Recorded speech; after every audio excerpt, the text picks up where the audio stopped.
Hey guys! Tonight we begin with the surprisingly well-documented and often wildly misunderstood daily life of Roman prostitutes. So, before you get comfortable, take a moment to like the video and subscribe, but only if you genuinely enjoy what I do here. And let me know in the comments where you're tuning in from and what time it is for you. It's always fascinating to see who's joining us from around the world. Now, dim the lights.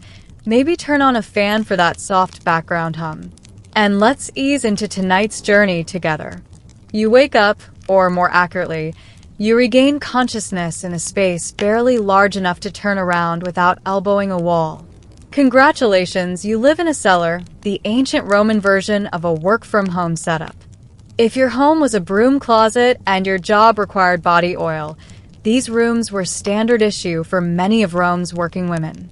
Located in brothels, lupanars, or stacked above taverns and bathhouses, they were tiny windowless chambers that doubled as both living quarters and workspace. Think of it as a studio apartment designed by someone who hates light, air, and privacy. Your mattress is straw-stuffed, possibly shared with fleas, and smells faintly of wine, smoke, and disappointment. If you're lucky, there's a small oil lamp. If you're really lucky, it hasn't been stolen. Your few possessions, some cheap makeup, a comb, and maybe a bronze mirror if times are good, are shoved into the corner like they, too, are tired of being here. There's no running water. There's no plumbing. There's a bucket you try not to think about. Bathing. That'll be a group activity later at the nearest public bathhouse, where the water is communal and the awkward eye contact is free. But there's no time to lounge because your room is also your office, and business hours are whenever someone knocks or barges in or yells through the door. Yes, privacy is a modern concept. Here in Rome, walls are suggestions and doors are decorative. Most days begin with a quick cleanup of the room. Sweep out yesterday's dust, wine stains, and any lost sandals left behind by last night's visitors. Then comes the prep. Face powder, rouge, and enough perfume to qualify as flammable. You're not trying to smell good. You're trying to smell better than the guy in line behind you. You practice your best sultry half-smile in the bronze mirror. Not because it works, but because pretending helps. A customer once described you as charmingly awake, and you're still riding the emotional high from that. Here in the cellar, every day begins the same, cramped, rushed, and filled with just enough dignity to make it to lunchtime. After waking up in your glorified broom closet, it's time to prepare for another day of impressing clients and surviving public judgment. But first, hygiene, or what passed for it in ancient Rome. There is, of course, no private bathroom. That luxury is reserved for the wealthy, and even they just had pots with ambition. As a working girl in a city that worships marble statues but accepts open sewers, your best option is the nearest public fountain or bathhouse, depending on your mood and threshold for awkward nudity. If you're pressed for time, and let's face it, you usually are, you go for the quick rinse at the communal fountain. Splash some water on your face, rinse out your mouth with wine if you're fancy, and hope the fountain hasn't been used to clean a chicken that morning. There's no soap, but maybe you've got a bit of natron, a salty cleaning powder that exfoliates your skin and your self-esteem. If business is slow and coins are jangling in your little purse, you might splurge on a visit to the public baths. The great Roman equalizer. Everyone's there. Merchants, soldiers, philosophers, and that guy who talks too loudly about his hemorrhoids. You undress, store your belongings in a niche you trust way too easily, and wade into tepid water full of floating philosophical debates and someone else's toenail. Inside you sweat in the steam room, scrape yourself with a strittle, a curved metal blade, and enjoy a brief moment of being the cleanest person in your street, a title that lasts about 5 minutes. After the bath, you dry off, apply more perfume, and try to remember if anyone's invented deodorant yet. They haven't. To finish the look, a bit of chalk-based face powder, a hint of rouge for the cheeks and lips, and kohl around the eyes. Not to highlight your beauty, to hide the fatigue. Clients don't want to see the woman who's already dealt with 3 senators and a sailor before noon. They want mystery, allure, and someone who doesn't smell like old lentils. Now that you're washed, or at least convincingly perfumed, it's time to get dressed. And while Roman society had a lot of complicated opinions about fashion, there was one outfit that made things very clear. The female toga. Yes, toga. That flowing white garment we usually associate with senators, emperors, and frat parties. But here's the twist. In Rome, a woman wearing a toga wasn't making a political statement. She was making a professional one. It was a visual billboard for I'm not a respectable matron, and I am available for negotiation. Proper Roman women wore the stola, a long layered dress that said, "My husband controls my dowry, and I go to bed at 9. Prostitutes, on the other hand, were denied the stola by law and required to wear a toga, often short, brightly colored, and intentionally flashy. Think less Grecian goddess, more visible from across the forum. The look was usually accessorized with cheap jewelry, bronze or glass beads, maybe some loud earrings. The goal wasn't elegance. It was visibility. When you're competing with 20 other women in a 100m radius, subtlety is a luxury you can't afford. Footwear, likely simple sandals, maybe even barefoot, depending on location and budget. Comfort wasn't a priority. You're going to spend a lot of the day standing, walking, and occasionally sprinting away from a bad client or an overzealous moralist. Hair was its ordeal. Roman prostitutes often curled and dyed their hair, sometimes wearing wigs, especially blonde ones imported from Gaul. Blonde hair had a certain exotic appeal in Rome, kind of like imported luxury soap, only more alive. And let's not forget the finishing touches. Makeup. Pale face powder to contrast with red lips and cheeks, and thick kohl eyeliner to make your eyes pop. Or at least look less sleep-deprived.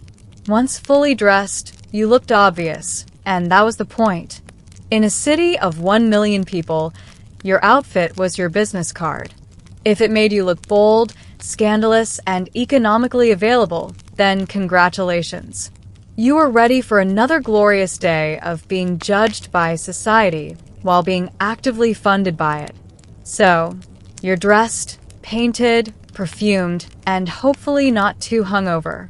Now comes the fun part. Drumming up business in a city where everyone wants sex, but pretends they're shocked when they find out it's for sale. In ancient Rome, marketing wasn't subtle. There were no pamphlets, no websites, and no branding consultants. If you wanted clients, you had to be seen, be loud, or be immortalized in graffiti. Preferably all 3. Let's start with location strategy. If you worked out of a Lupaner brothel, your office was already built for visibility. Brothels were often located near bathhouses, markets, or drinking establishments. In short, anywhere people might already be sweaty, bored, or easily persuaded. Think ancient foot traffic optimization. Standing in the doorway, wearing your finest look-at-me outfit, you'd call out to passers-by with a mixture of flattery, negotiation, and time-sensitive offers. 2 denarii if you're quick. Hey might sound desperate, but hey, rent was due, and the next girl over just dropped her rate to 1. If you were freelance, it was all about roaming visibility. You might hover near temples, because nothing says divine inspiration like temptation. Or hang around taverns ready to flirt with a tipsy legionary who still had some coin left and questionable judgment. But perhaps the most bizarre and weirdly effective form of Roman advertising: wool graffiti. Yes, Pompeii has immortalized the genius of ancient street marketing. Brothel walls were plastered with handwritten reviews like "Maritimus gave me the best time of my life," or "Felicia to Denari, very fast service."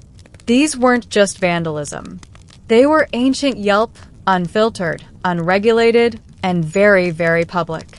Some women even paid someone to write their name and specialty somewhere visible, usually near tavern entrances or on columns. Others let their clients do the writing, which, as you might expect, ranged from glowing praise to confused haikus about being robbed. All this made one thing clear. A prostitute's survival depended as much on marketing as on skill.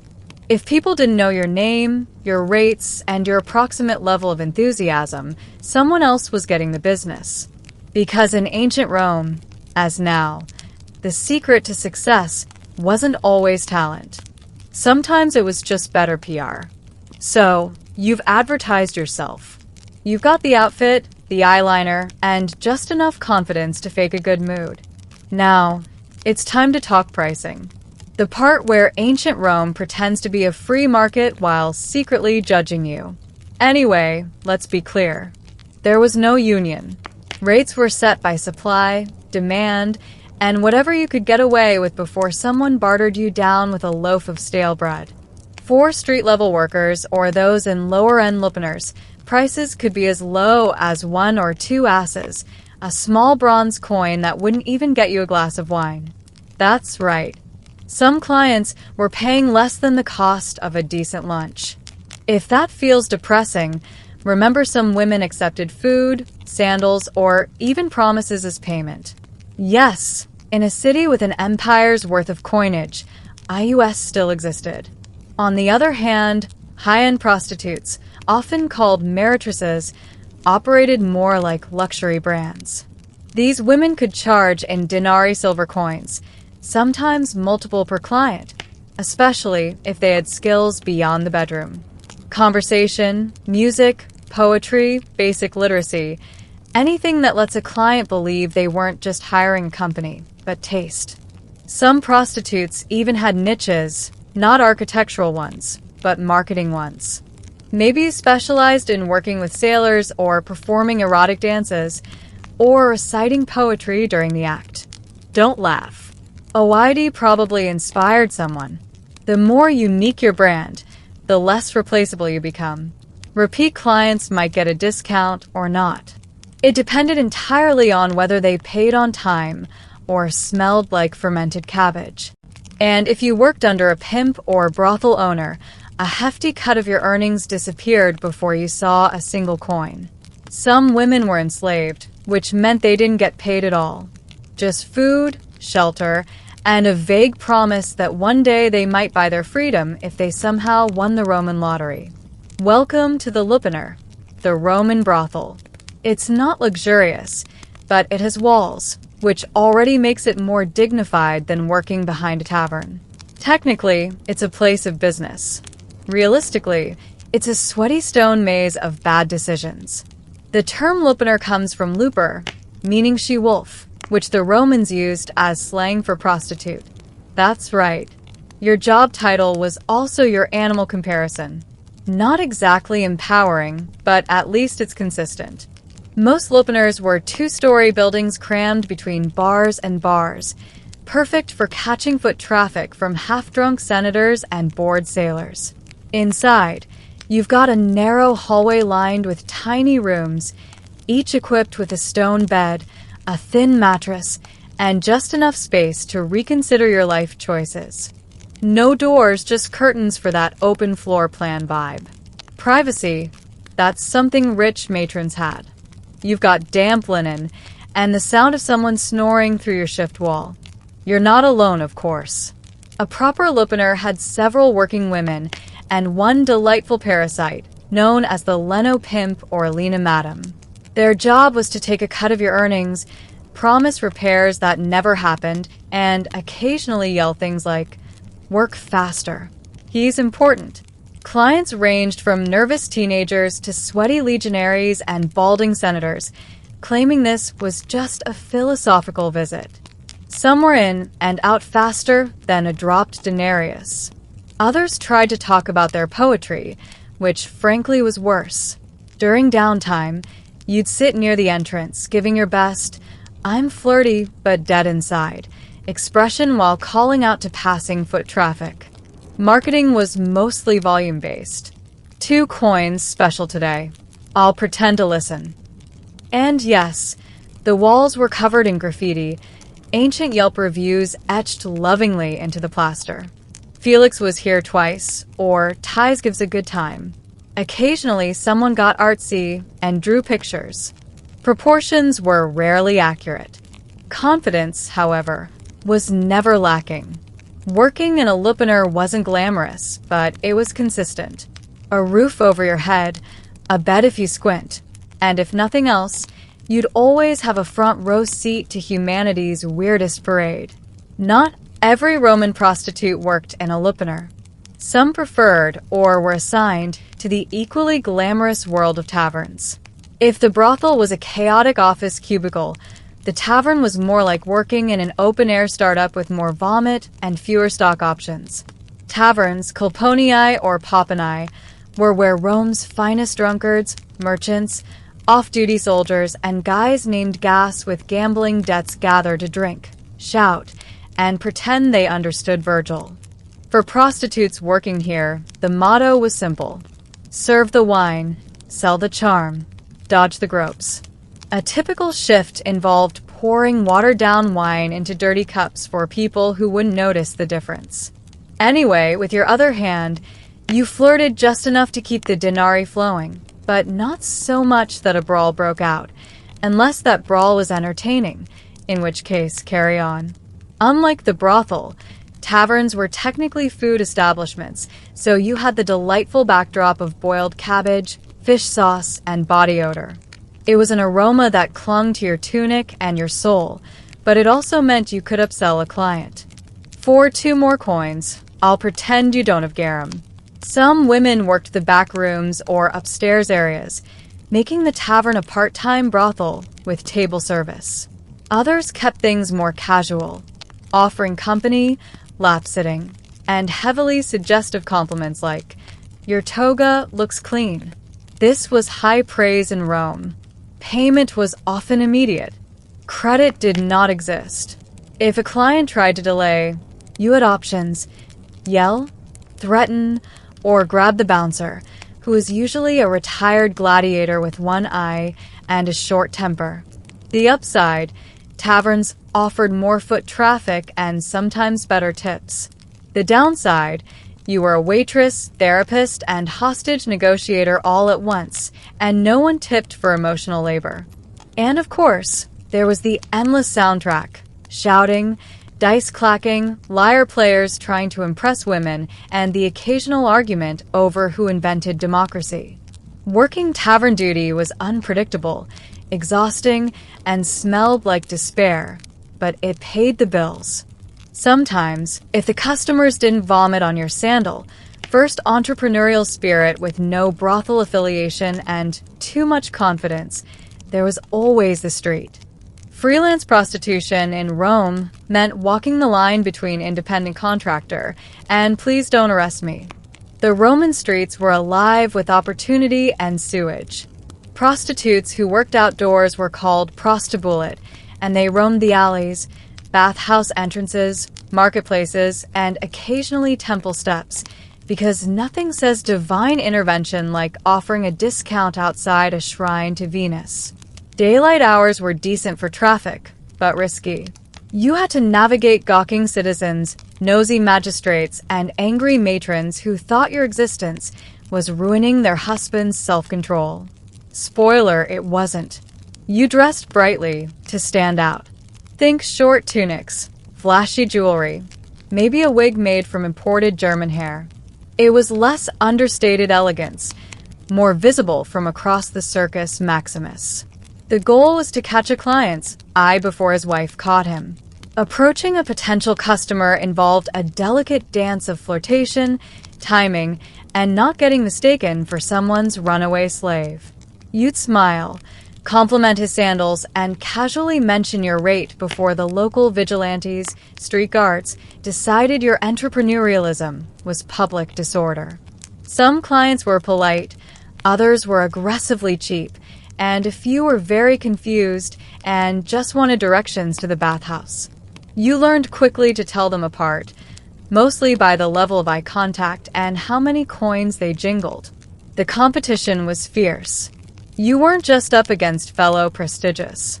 You were up against free lovers, drunken party girls, and retired gladiators with a side hustle. Everyone was trying to make a denarius.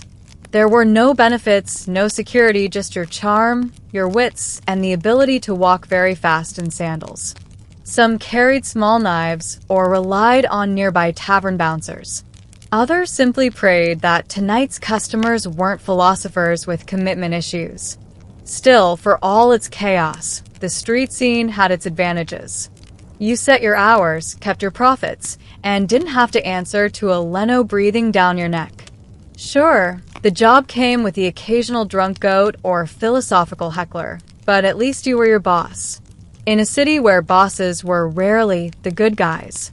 If you thought the life of a Roman prostitute was already tough, allow us to introduce your least favorite client, the Roman tax collector. Yes, the Roman Empire. Brilliant engineers, conquerors of the Mediterranean, champions of the toga, also invented a dedicated tax on prostitutes. It was called the vectigal excapturus, and it ensured that even your most awkward encounters contributed to Rome's public infrastructure. Congratulations! Your nightly services just funded another aqueduct. The tax wasn't just unofficial pocket skimming, either. This was a state-sanctioned system managed by professional collectors known as publicani, men who were somehow both boring and terrifying. They kept detailed records, demanded payment in cash, and probably judged your perfume choices while scribbling on their wax tablets. To legally operate, prostitutes had to register with the idols, the Roman equivalent of a city inspector with an affinity for paperwork and moral superiority. Upon registration, you were entered into an official list of sex workers. Think of it as joining a trade union, except there were no benefits, and instead of a card, you got a branding literally. Yes, some sex workers, especially enslaved ones, were branded or tattooed with marks like a looper or their owner's name. If you're wondering how that made clients feel, don't worry. The branding wasn't for them. It was to ensure you couldn't pretend to be respectable later. And the tax rate. It varied depending on location, class, and whether your clients were sad senators or discount gladiators. But it always stung. You paid per act or week, depending on the region. And there was no deduction for emotional labor, uncomfortable silences, or existential dread. Refusing to pay could result in fines, arrest, or being barred from working. Though enforcement was spotty, especially if you were paying under the table or knew how to flirt with an aisle, still, for a profession already swimming in stigma, this tax added insult to injury. Rome was essentially saying, "We disapprove of your lifestyle. Also, give us 10%. But hey, on the bright side, at least you could proudly say your labor was helping to fund another temple, probably dedicated to a goddess who still wouldn't return your prayers. In Rome, being a prostitute meant you had legal permission to exist and social permission to be endlessly judged. Yes, prostitution was tolerated by the law, taxed, regulated, and even registered. But that didn't stop every senator, priest, and bored philosopher from telling you how much they disapproved of you, often while zipping up their tunic. Enter the moral police. Not an official squad with batons, but a vast, unpaid network of senators, priests, matrons, and writers who all believed it was their divine duty to shame you while enjoying the fruits of your labor behind closed doors. At the top of the hypocrisy food chain was the Roman Senate, a group of aging elites who believed in preserving Roman virtue, a concept they typically defined as whatever we're not caught doing. Many of them publicly railed against moral decay while maintaining discreet tabs at every brothel from the Forum to suburbia. Then you had the aediles, Rome's actual public officials who enforce laws on cleanliness, order, and decency. Their job was to regulate brothels, inspect establishments, and sometimes fine women for being too obvious about their profession, which again was legally required to be obvious. You couldn't make it subtle if you tried. Writers like Juvenal and Seneca had a field day. They mocked prostitutes in verse, lumping them in with greedy merchants, loud women, and horror of horrors, women who read books. And yet these same writers gave vivid, suspiciously detailed descriptions of brothel life, almost as if they'd done extensive research. Even Roman matrons, the respectable wives of the elite, got in on the judgment. They wouldn't speak to you, of course, but they'd walk past your street corner with a gaze that could sterilize a fig tree. Some even petitioned for laws banning prostitutes from wearing jewelry or entering public baths, which is rich considering many of their husbands treated bathhouse visits like part-time jobs. Working as a Roman prostitute came with certain occupational hazards, namely disease, injury, and whatever that thing was the sailor from Brundium left behind. Welcome to the health and wellness chapter, where the only prescription is hope you survive. Let's begin with the big one, venereal disease. Ancient Rome didn't have germ theory, but they did know that some men left you with more than a coin purse and a bad poem. There are Roman texts that describe symptoms ranging from persistent itching to things falling off that shouldn't. The medical advice, usually a mix of vinegar washes, herbal ointments, and desperate prayers to Venus. Pregnancy was another ever-present concern. There was no birth control pill, but there were options if you had the guts and the budget. Prostitutes used natural contraceptives like sulfium, an extinct plant famously overhunted for this exact reason. Animal intestines as crude condoms and wool tampons soaked in herbal concoctions. Effectiveness somewhere between maybe and a miracle. If pregnancy occurred, things got complicated. Some women carried to term and raised their children, often within the brothel itself. Others gave infants up to foundling homes, or worse, the open streets. Infanticide wasn't legal, but turning a blind eye it was practically a civic duty. For day-to-day ailments, sore muscles, cuts, stress-induced rage blackouts, the go-to remedy was usually wine, opium, or a slap from your leaner to stop whining. If that failed, you might visit a temple of Asclepius and sleep on the floor, hoping for a healing dream. Ancient wellness culture was less a spa weekend and more a mystical nap with side effects. Infections were common. Hygiene was ambitious. There were no gloves, no antiseptics, and absolutely no one washing their hands before sticking fingers where fingers had no business being. And let's not forget the emotional toll. Depression, trauma, and anxiety, all part of the job. Rome didn't have therapists. You had fellow prostitutes, wine, and the occasional stray cat who listened without judgment. In a city where divine intervention was blamed for everything from floods to flatulence, prostitutes weren't just dodging moral judgment. They were also trying to stay on the gods' good side, or at least bribe them for health, luck, and a low-maintenance clientele. Religion in Rome was a full-time job, and the gods were always watching, judging, and occasionally cursing. But the divine pantheon had a few deities who were, let's say, more lenient toward your profession. First, there was Venus, goddess of love, beauty, and general poor decision-making. Many prostitutes dedicated small altars to her in their rooms. Offerings of flowers, perfume, or a coin were made in hopes of attracting wealth, charm, or at the very least, clients who didn't smell like boiled goat. Then came Fortuna, goddess of luck.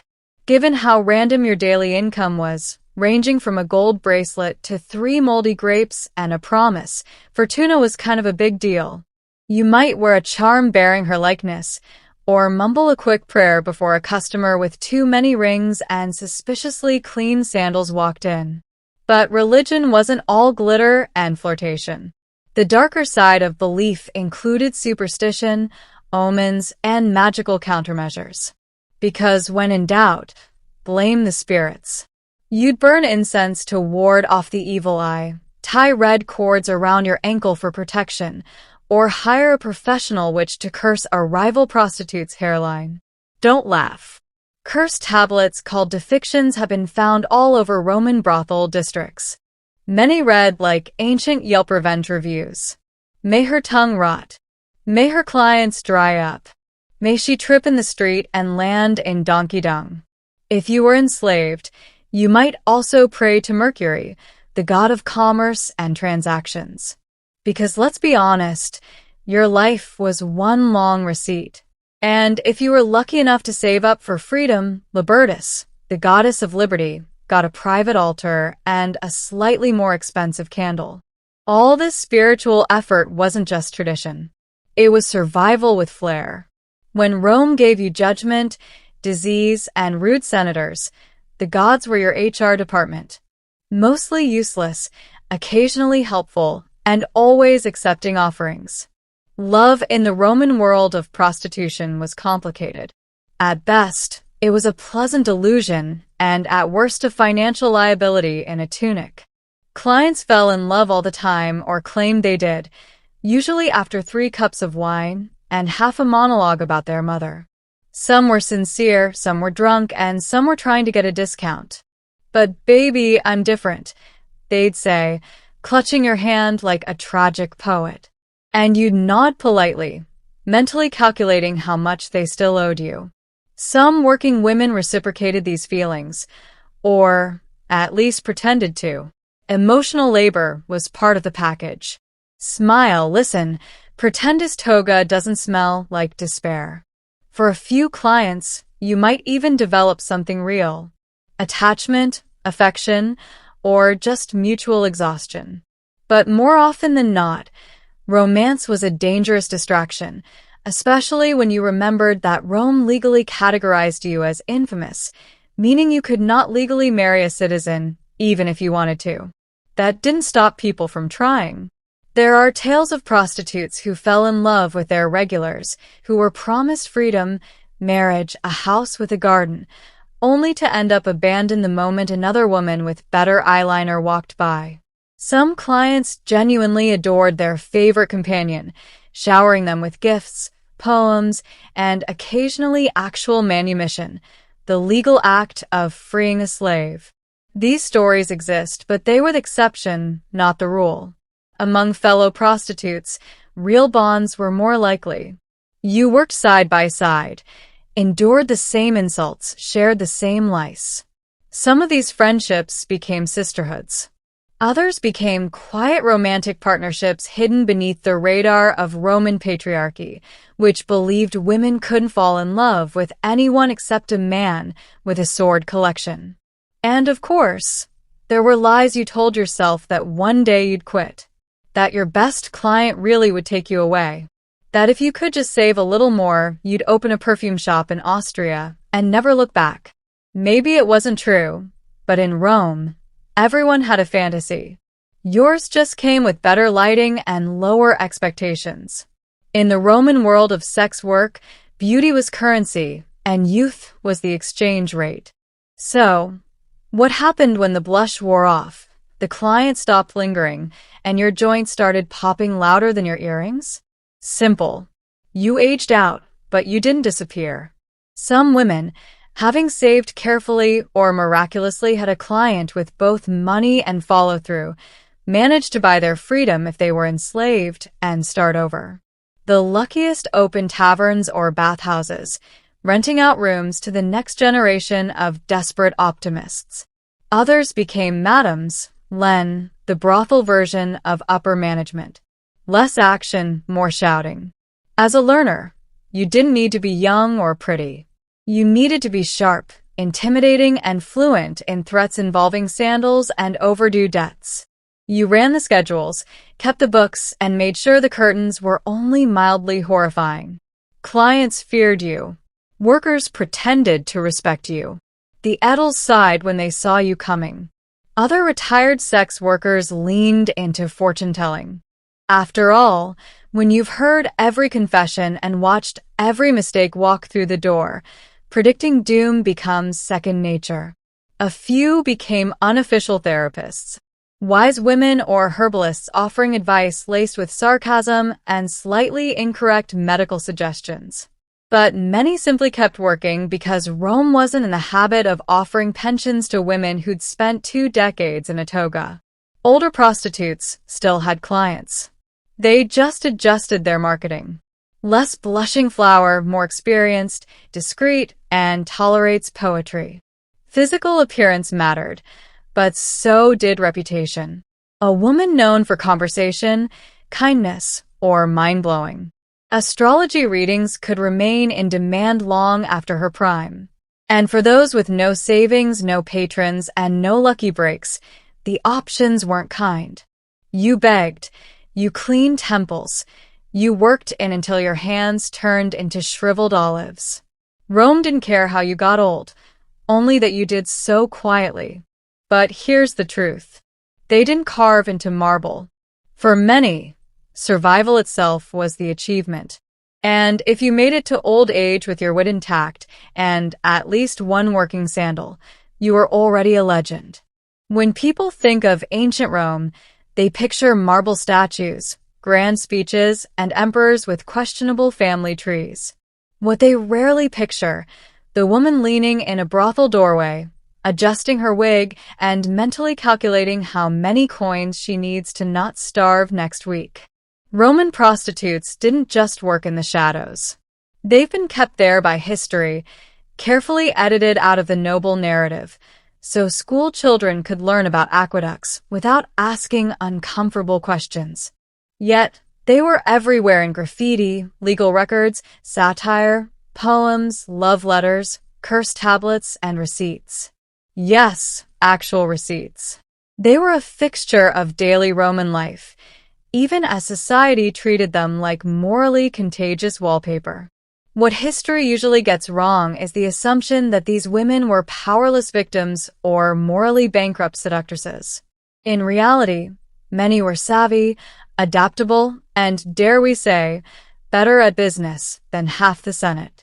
They knew how to read a client, negotiate terms, avoid danger, and hustle a living in a city that cheered gladiators and stoned anyone who wore the wrong shoes. And they weren't all the same. Some were enslaved, some free. Some catered to the wealthy, others to whoever had 2 coins and bad breath. Some hated every second, others carved out small corners of power and routine. Most existed somewhere in between, like everyone else in Rome, pretending they weren't tired. Their stories were rarely written by them. Instead, they were remembered by poets looking for metaphors, by moralists clutching their pearls, or by archaeologists piecing together Pompeii's raciest wall scribbles. But here's what's remarkable. They're still visible in stone carvings, in sarcastic graffiti, in laws and loopholes, and offhand mentions in love poems. These women were erased from respectability, but not from reality. They worked, they laughed, they scammed, they wept, and they endured. All without marble statues or gilded tombs, just faint ink on a crumbling wall. Maritima was here, and worth every coin. So the next time someone waxes poetic about the glory of Rome, remember that behind every toga-clad philosopher was a working girl keeping the economy and the gossip alive. In the world of the Vikings, warfare was a constant presence, and with it came injuries, deep cuts from swords, axe wounds, broken bones, and burns from fire and frost. On the battlefield or back in the village, it was the leknir, the healer, who was called upon to treat the wounded. These individuals were respected members of society, combining the practical knowledge of herbs with the spiritual traditions of Norse belief. Among the most trusted herbs in a Viking healer's collection was yarrow, a milfoil. Known for its ability to staunch bleeding, yarrow was used widely across Northern Europe. Viking healers would crush the leaves and apply them directly to wounds, either alone or mixed with pus. Yarrow acted as a coagulant, helping to stop blood flow and prevent infection. It was believed to possess sacred properties, with legends connecting its power to Odin himself. The preparation of such remedies was both methodical and rooted in cultural ritual. The healer might wash the wound with boiled water infused with antiseptic herbs, apply crushed yarrow, and bind the area tightly with linen or animal skin strips. In some cases, chants or prayers were recited during the process, invoking protection or healing from the gods. Healing was not just physical, it was also spiritual. Beyond battlefield wounds, yarrow was used internally as well. A tea made from its flowers and leaves could reduce fevers, ease digestive complaints, or help relieve menstrual cramps. It was a versatile plant, and one that could be found growing throughout the Viking homelands in fields near rivers or in small garden plots maintained by women of the household. Healers in Viking society had a deep understanding of their environment. They knew which plants grew in which seasons, how to harvest them properly, and how to preserve them for use during the long, dark winters. Knowledge was passed down through generations, often from mother to daughter or from elder to apprentice. These traditions blended elements of Germanic herbal law with the rich cosmology of Norse mythology. In a world without hospitals or modern antibiotics, the skill of the healer and the power of plants like yarrow were essential to survival and to maintaining strength in a warrior-driven culture. While yarrow addressed bleeding and surface wounds, the Viking healers' battle against infection required deeper remedies. One of the most revered herbs in this regard was angelica. Angelica archangelica, a tall aromatic plant with hollow stalks and umbellate clusters of greenish, white flowers. It thrived in the cold climates of Scandinavia and was considered so valuable that it was cultivated in monastery gardens long after the Viking Age ended. Angelica held a central place in early Northern European medicine, prized for its broad-spectrum medicinal properties. Viking healers used the root, leaves, and seeds to prepare a variety of treatments. Most commonly, the root was dried and then steeped into decoctions to fight internal infections.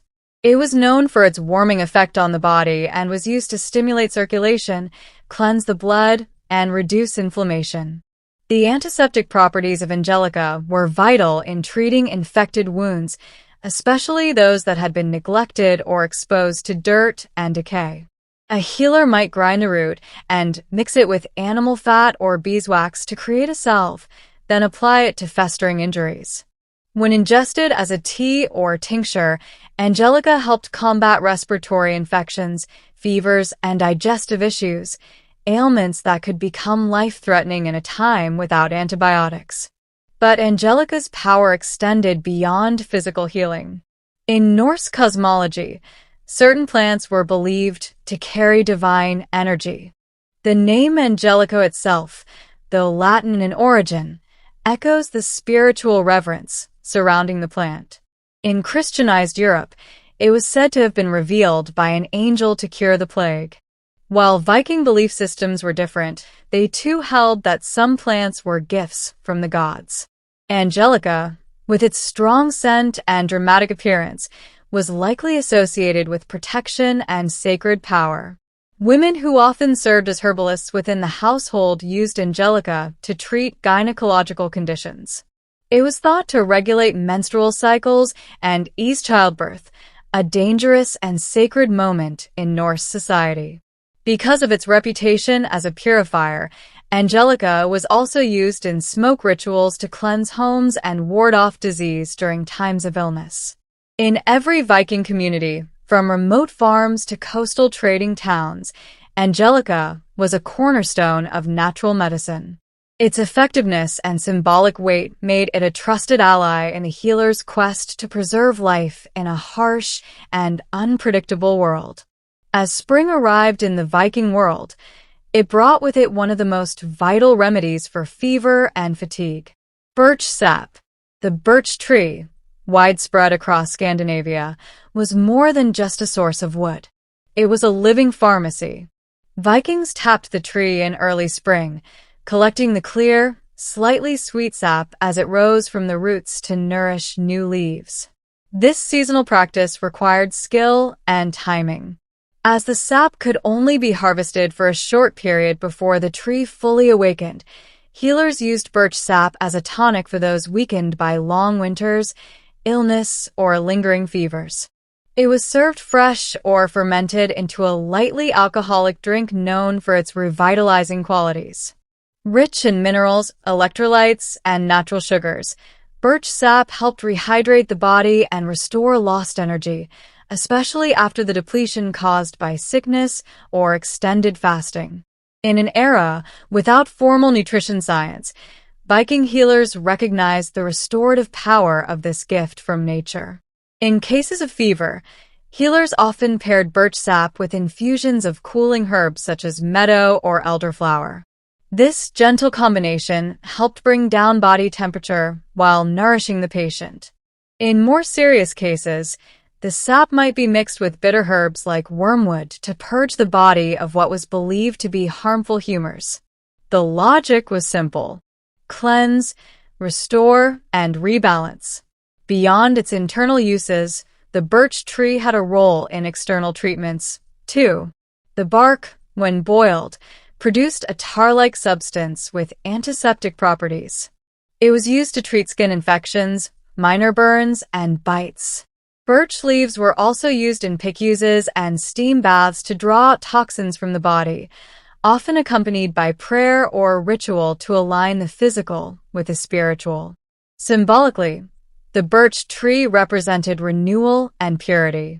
It was often the first tree to grow after land was cleared or burned, and this regenerative quality made it sacred in both Germanic and Norse traditions. The use of its sap in healing reflected this belief, returning vitality to the sick and offering the promise of recovery after hardship. In the healer's practice, birch sap was a seasonal treasure, a clear, life-giving elixir that marked the changing of the year and the persistence of health in a cold and often merciless land. In Viking herbal medicine, juniper was revered for its powerful cleansing properties, both physical and spiritual. Growing abundantly in the rocky soils of Scandinavia, juniper bushes with their prickly needles and aromatic berries were among the most trusted tools in a healer's repertoire. Whether burned, boiled, or brewed, juniper was used to purify the body, the air, and even the spirit. Juniper berries were commonly used as a diuretic and a remedy for urinary tract infections. When consumed as a tea or decoction, they stimulated kidney function, helping the body to flush out excess water and harmful substances. This made them especially useful during illnesses that involved swelling, bloating, or lingering fevers. The berries also had mild antiseptic properties, allowing them to address infections from within, a crucial function in an age with no antibiotics. For respiratory issues, juniper smoke played a vital role. Healers would burn dried juniper branches and let the smoke fill a room or a tent, believing it could drive out disease. This wasn't just symbolic. The antimicrobial compounds in juniper smoke helped disinfect the air. During outbreaks of sickness or after a death, Viking homes and ships might be cleansed in this way. The practice was both practical and spiritual, banishing what could be seen and what could not.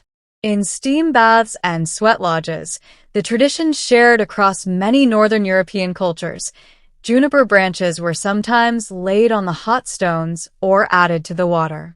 As the vapor rose, it carried the sharp, invigorating scent of the plant, opening the lungs and inducing heavy sweating. This was thought to cleanse the body of toxins and the soul of imbalance, reconnecting a person with the rhythms of nature and health. Juniper also held ritual importance. Branches might be hung over doorways to ward off evil or carried in small bundles by travelers for protection. Its strong, earthy fragrance symbolized resilience, and its presence in healing was a reminder that purification was as much about the unseen forces as it was about physical ailments. For Viking healers, juniper was not merely a remedy. It was a symbol of renewal and defense, a guardian plant that stood between the fragile human body and the chaotic forces of the world. Its sharp needles and potent berries helped them keep sickness at bay, one breath of smoke or sip of tea at a time. Among the many herbs known to Viking healers, Meadow Philopendula Maria was particularly valued for its ability to ease pain and reduce inflammation. Found in damp meadows and along riverbanks, this fragrant plant with creamy white flowers was a staple in early Germanic and Norse herbal medicine. Though they lacked modern terminology, Viking healers recognized that some plants had the power to cool fevers, relieve discomfort, and help the body recover more gently. Meadow was often used to treat headaches, joint pain, and digestive problems.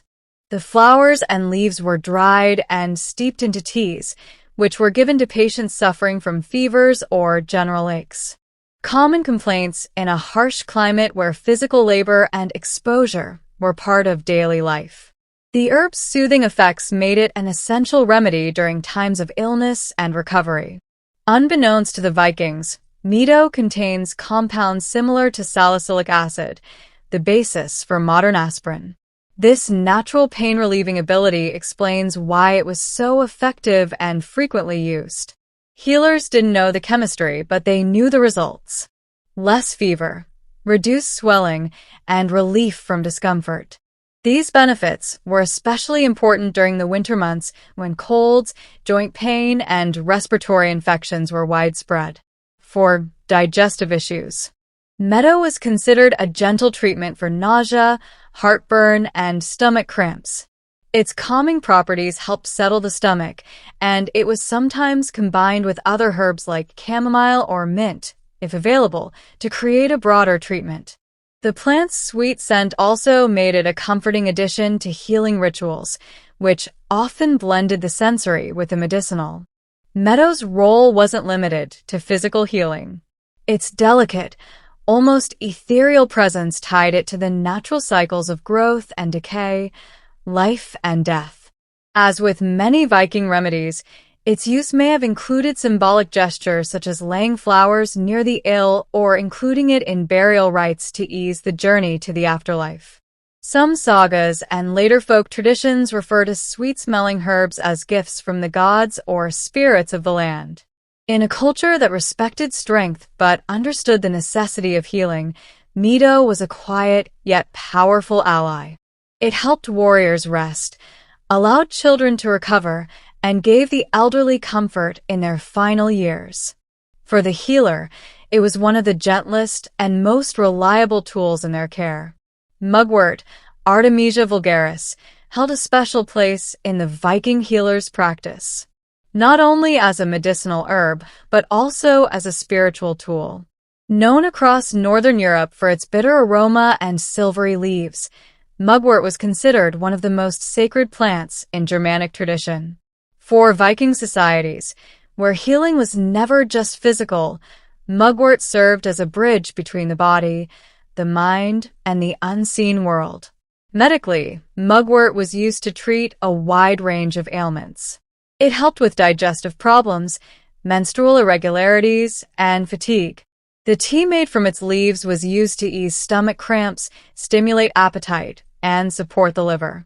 Viking women in particular relied on mugwort to regulate their cycles and aid with childbirth.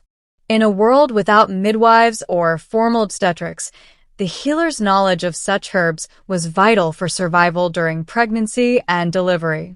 Mugwort also had powerful nervine properties, meaning it calmed the nervous system. For warriors who experienced restlessness or nightmares, mugwort tea or smoke was thought to restore inner balance and protect the mind. Sleep, which was often disturbed after battle or illness, could be coaxed back by burning dried mugwort near the bedside or placing it under the pillow. This wasn't simply superstition. Many aromatic herbs do have mild sedative effects.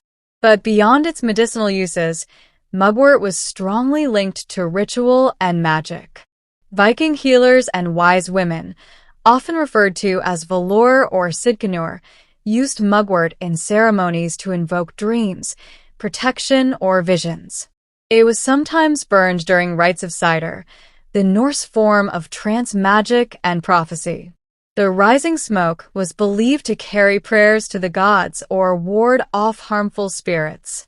Healers might also use mugwort during solstice ceremonies, seasonal changes, or in times of emotional distress. A bundle of mugwort could be hung over the door for protection, carried in a pouch during travel, or placed on the body during healing rituals.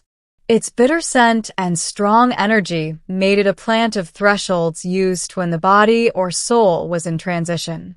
To the Viking healer, mugwort was more than a plant.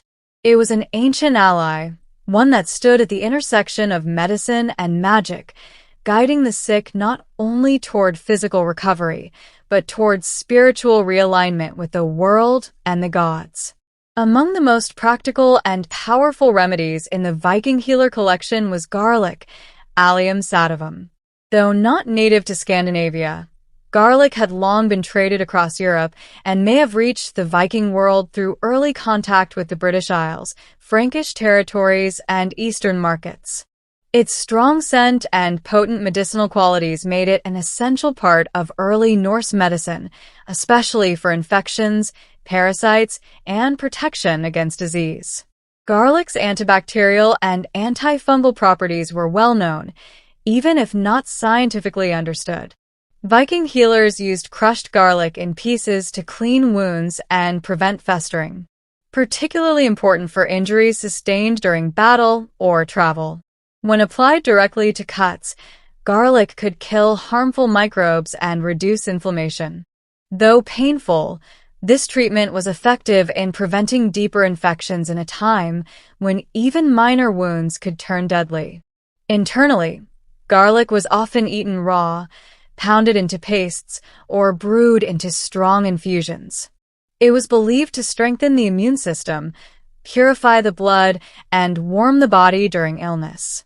In harsh northern winters, when colds, fevers, and coughs were widespread, garlic served as a valuable tonic.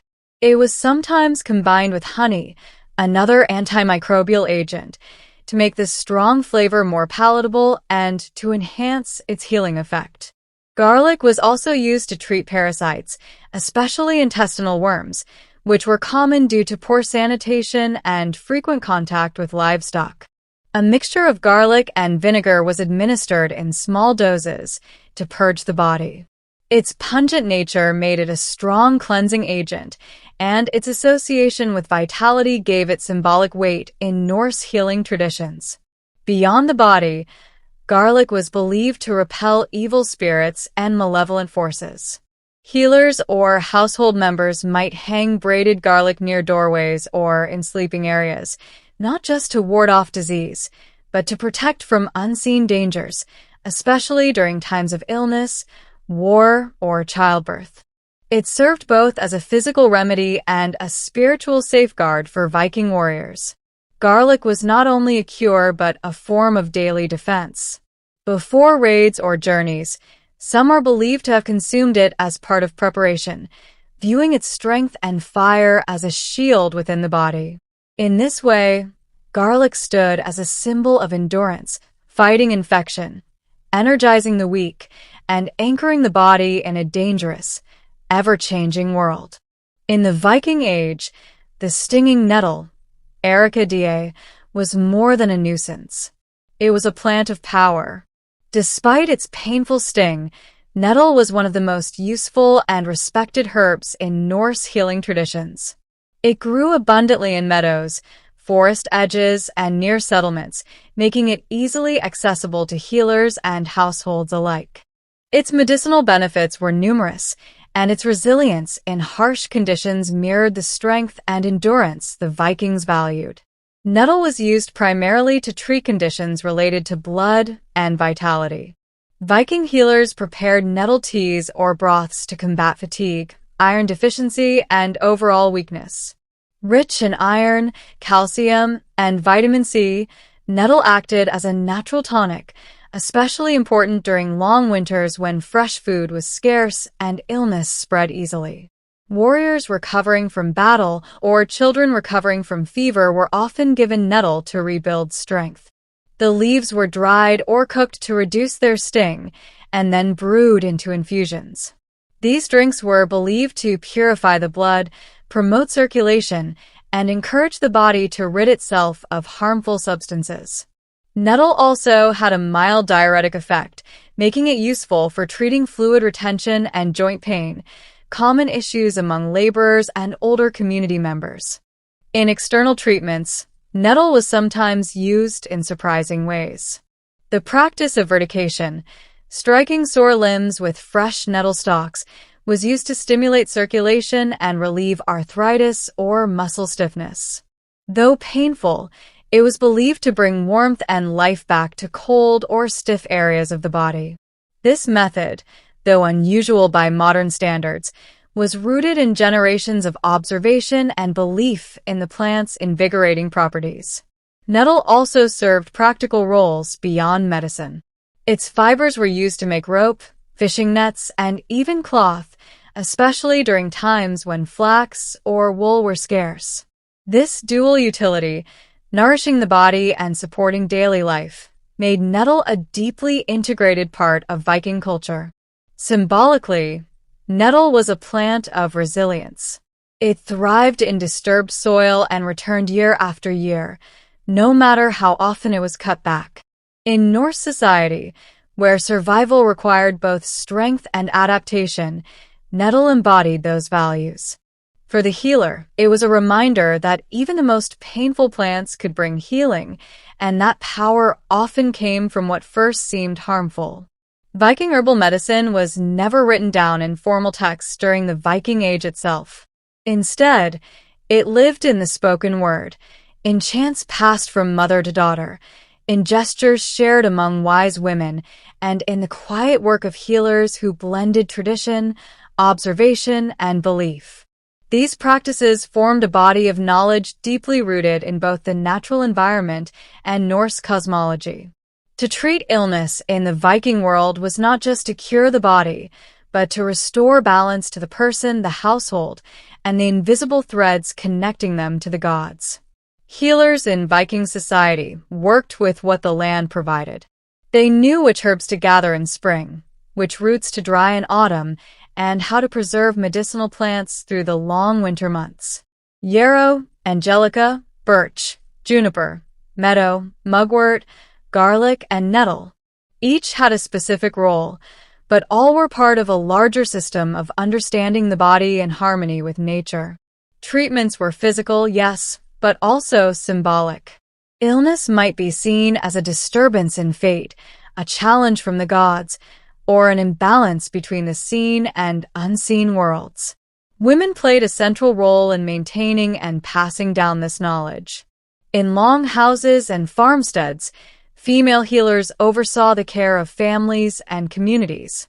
Some took on more specialized roles like the volor, seers who blended healing with prophecy, often called upon during crisis. Their work often included sacred herbs, spiritual rituals, and appeals to divine forces like Frigg, air, or Freya. Healing was not just a duty. It was an act of connection between mortal life and the mythic world. With the spread of Christianity and the decline of Norse paganism, much of this oral tradition faded or was absorbed into new religious frameworks. Monasteries adopted and preserved some of the herbs and techniques, while others disappeared or became entangled in superstition and fear. But echoes of Viking herbal medicine can still be found today in Scandinavian folk healing, in modern herbalism, and the renewed interest in ancestral plant knowledge. The legacy of Viking healers lies not just in the herbs they used, but in the worldview they preserved, that nature holds power, that healing is both physical and spiritual, and that wisdom often resides in the hands of those who listen to the land. John of Arver was born in the winter of 1412 in the rural village of Damy, a quiet hamlet in northeastern France nestled near the border of Burgundy. At the time, France was fractured by war and civil unrest. The 100 Years' War between England and France had already dragged on for decades, and northern France was caught in the crossfire. Joan was born into this turbulence. The daughter of Jacques d'Arc and Isabelle Rome, devout peasants who raised their children in the Roman Catholic faith. Her family lived modestly. They owned a small patch of land, a few animals, and relied on farming to survive.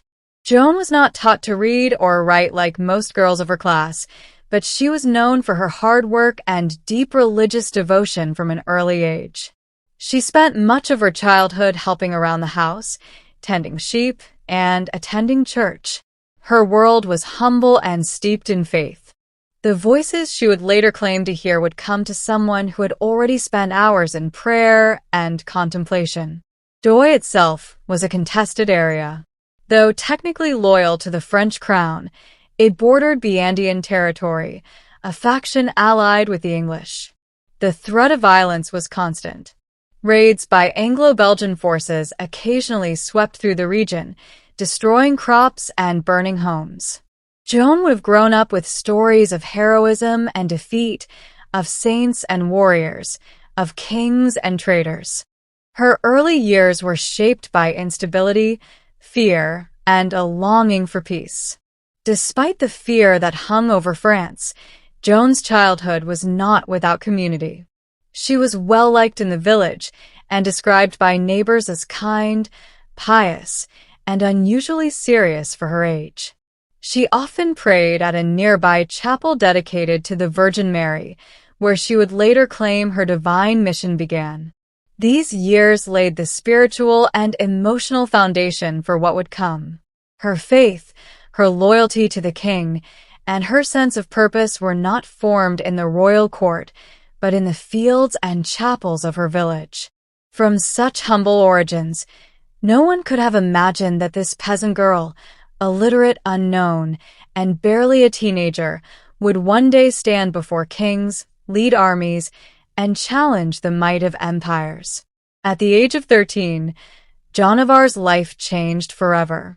She later testified that in the summer of 1425, while alone in her father's garden, she experienced a vision, accompanied by a voice that seemed to come from beyond this world. At first, she was afraid. The voice, surrounded by a dazzling light, was accompanied by the appearance of figures she identified as Saint Michael, Saint Catherine, and Saint Margaret, three powerful saints in Catholic tradition. These visions would continue growing in intensity and clarity over time. The message was clear but extraordinary. She was chosen by God to help save France. More specifically, her divine mission was to drive the English out of French territory and to ensure the coronation of Charles the Dauphin as the rightful king of France. It was a staggering revelation for a young peasant girl with no military experience, no formal education, and no standing in society. Joan told no one at first. She kept the visions private, fearing disbelief or punishment. But the voices persisted, urging her to act. Over the next few years, she became increasingly convinced that her mission was real. She began to devote herself even more deeply to prayer, fasting, and religious discipline, believing that her purity and obedience were essential for fulfilling God's will. By 1428, the political and military situation in France had worsened. The English had captured much of northern France, and the city of Orleans, a key stronghold, was under siege. The Dauphins remained uncrowned, his legitimacy in question. Joan, now 16, believed the time had come to act. She traveled to the nearby town of Vaucouleurs and requested an audience with a local commander, Robert de Baudrier, claiming she had a message for the king. At first, Baudrier and his men laughed her off. The teenage girl claiming divine guidance was hardly taken seriously. But Joan was persistent. She returned again and again, speaking with a conviction that unsettled some and impressed others. Eventually, after hearing reports of her reputation for piety and learning that she had predicted a military setback in Orléans before news had reached the town, Baudrier relented. He agreed to send her, dressed in men's clothing and under armed escort, to meet the DOA. Joan's journey from peasant child to military envoy had begun, led by visions, faith, and an unshakable sense of destiny. In early 1429, Joan of Arc arrived in Chinon, where Charles, the uncrowned Dauphin of France, held his court. The journey had been long and dangerous. She traveled more than 300 miles through enemy territory, dressed as a man to avoid attention and assault. When she finally stood before the royal court, she was met with skepticism and curiosity. Charles, unsure of her motives and wary of trickery, decided to test her. To begin, he disguised himself in plain clothes and hid among his courtiers. Joan, having never seen him before, immediately picked him out and addressed him directly. Witnesses were astonished.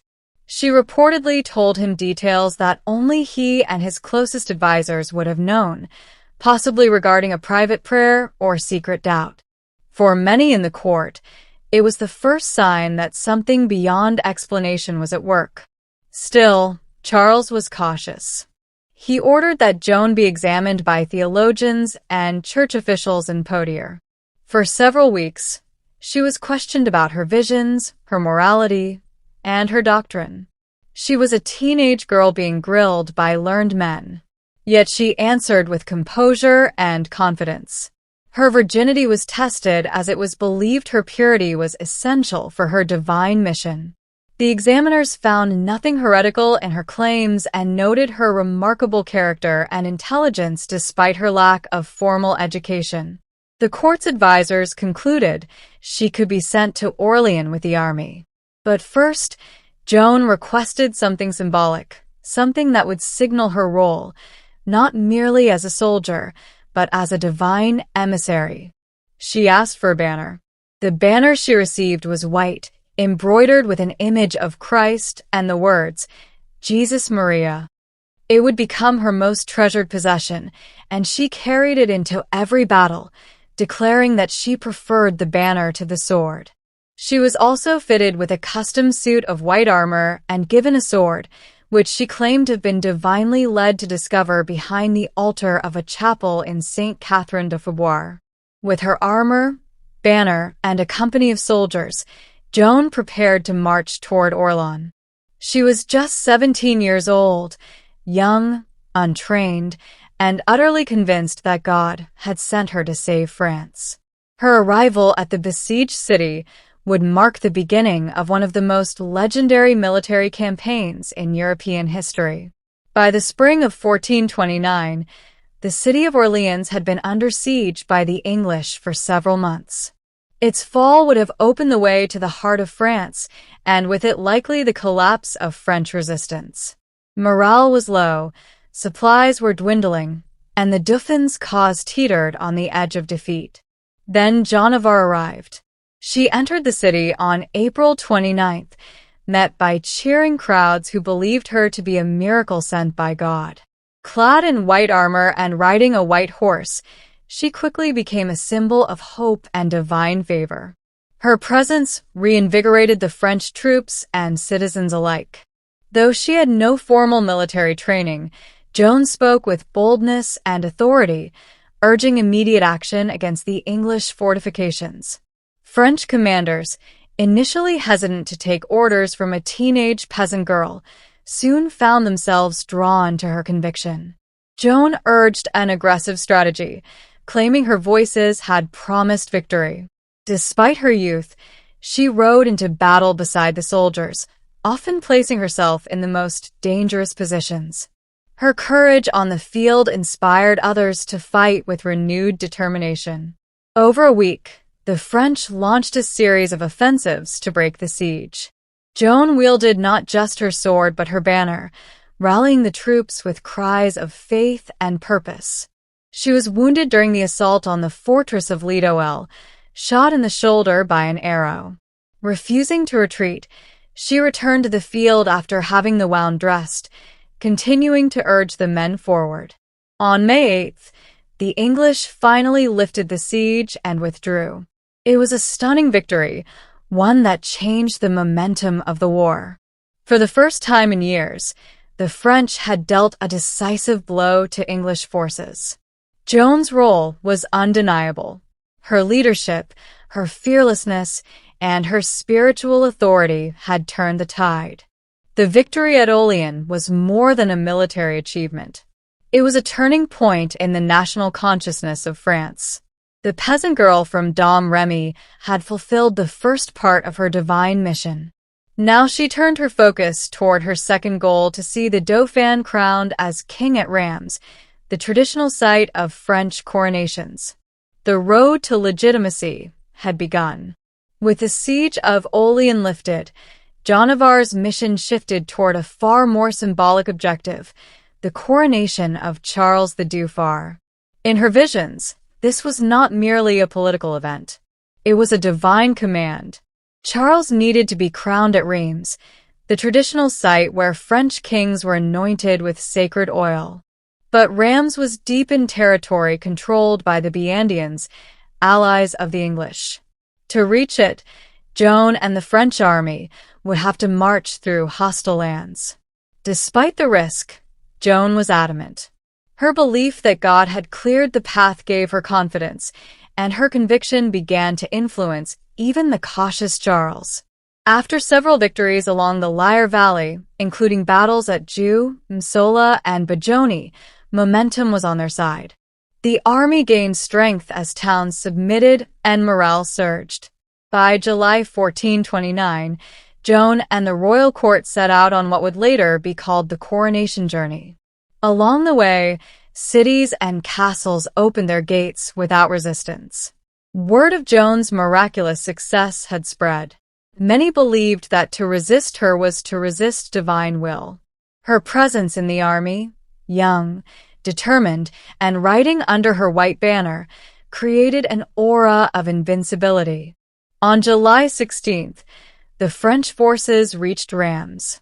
The city's leaders, after some hesitation, surrendered peacefully. The next day, inside the Cathedral of Reims, Charles was crowned King Charles II of France. Joan stood beside him, holding her banner high. For her, it was the fulfillment of the prophecy she had received from her voices. The coronation was a moment of triumph, both for the new king and for Joan. From an obscure village, she had risen to command armies and to place a crown on a monarch's head. The people saw her not just as a heroine, but as a chosen messenger of God. Her presence had transformed the war from a political struggle into a spiritual cause. But success brought tension. With Charles now crowned, some at court questioned Joan's continued influence. Politics returned to the forefront. Joan had completed the task she was called to, but she was not finished. Her next desire was to press forward to reclaim Paris. Yet the support she once commanded so easily was beginning to waver. After the coronation at Reims, Joan of Arc pushed for a bold new objective, the liberation of Paris, still under English and Burgundian control. For Joan, reclaiming the French capital was not just a political necessity. It was part of her divine mission to fully restore France to its rightful king. But not everyone shared her urgency. King Charles III, newly crowned and politically cautious, hesitated. His advisors urged diplomacy, favoring a negotiated truce with the Burgundians. But Joan remained resolute. She believed that delay would only strengthen the enemy and that God had already cleared the way for victory. Eventually, Charles agreed to an assault on Paris, though without full commitment. He provided limited troops and delayed the campaign, weakening the effort before it began. Joan arrived outside the city in early September 1429 and prepared for battle. Paris was well defended with strong walls and experienced English and Burgundian forces inside. On September 8th, she led an assault on the Porte Saunier, one of the city's main gates. As always, she carried her banner and fought at the front lines, encouraging the troops with prayers and determination. The fighting was fierce. The defenders poured down arrows and stones. Joan was struck by a crossbow bolt in the thigh, but refused to abandon the field. She continued to direct the battle from behind the lines, calling for another charge. But the attack stalled. With nightfall approaching and casualties rising, Charles's commanders ordered a retreat against Joan's protests. The failed attack on Paris marked a turning point. Joan's reputation remained intact among the common soldiers and citizens, but at court, doubts began to grow. Her influence over royal policy started to wane. Charles, now king, no longer relied on her as he once did. Political interests, fear of provoking further conflict, and distrust of Joan's spiritual authority began to eclipse her earlier triumphs. Yet Joan was undeterred. She continued to lead minor campaigns in the following months, capturing towns like Sierre-Lumière and La Chérite, often financing the operations herself with donations from supporters. But the tide was shifting. Her vision of total victory clashed with the king's increasingly cautious stance. Despite her injuries, her dwindling support, and the growing political isolation, Joan remained convinced that her mission was not yet complete. She would not stop until France was free. But in the shadows, betrayal and danger were closing in. In the spring of 1430, Joan of Arc continued her campaign. Though her position had grown increasingly precarious, her successes on the battlefield had not translated into lasting political power. King Charles III, now more focused on diplomacy than war, offered only lukewarm support. Joan, acting largely on her initiative, turned her attention to the town of Campania, which was under threat from Burgundian forces. She arrived in May 1430, hoping to defend the city and rally the local population. But the odds were stacked against her. The Burgundians, allies of the English, were closing in with superior numbers. On May 23rd, Joan led a small force in a sortie to challenge the besiegers and disrupt their lines. As the battle unfolded outside the city walls, French forces were pushed back. Joan remained behind to cover the retreat, determined to protect her soldiers. In the chaos, the city gates closed too soon. Joan and a few companions were trapped outside. Surrounded by Burgundian cavalry, she fought until she was pulled from her horse and taken captive. Her capture was a devastating blow, not only for Joan herself, but for the morale of the French people. The girl who had once lifted the siege of Orleans and crowned a king now found herself a prisoner. The Burgundians held Joan for months, treating her more as a political prize than a common captive. She was eventually sold to the English for a large sum, an act that confirmed her status as a threat to their cause. The English viewed her not only as a military adversary, but as a dangerous symbol of resistance and divine legitimacy. Throughout her captivity, Joan attempted escape more than once. In one instance, she jumped from a high tower, injuring herself badly, but surviving. Even in chains, her will remained unbroken.